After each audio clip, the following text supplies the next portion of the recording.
നിരന്തരം മാധ്യസ്ഥയായിരിക്കണം. നമുക്ക് പരിശുദ്ധാമ്മയുടെ മാധ്യസ്ഥയായിരിക്കാം. എന്ന് പറഞ്ഞ പറയുമേ സ്വസ്തി, കർത്താവ് അങ്ങയുടെ കൂടെ സ്ത്രീകൾ അംഗീകരിക്കപ്പെടാവുന്നു, നേരത്തെ ഫലമായി ശങ്കരിക്കപ്പെടാനാകുന്നു.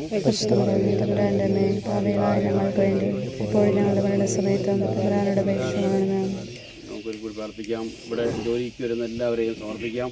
വിനു, അജു, എല്ലാവരും ഇവരെ സഹായിക്കുന്ന എല്ലാവരും, ഇതിൻ്റെ വ്യത്യസ്ത മേഖലയുള്ള എല്ലാവരെയും സമർപ്പിച്ച് പ്രാർത്ഥിക്കാം.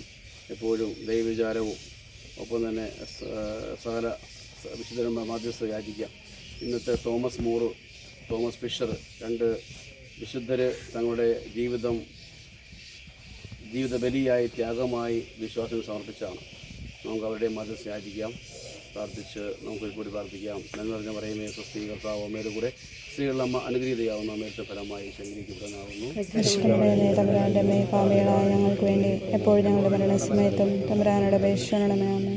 പിതാവിനും പുത്രനും പരിശുദ്ധാത്മാവിനും സ്തുതി. ആദ്യം എപ്പോഴും എപ്പോഴും നോക്കാം.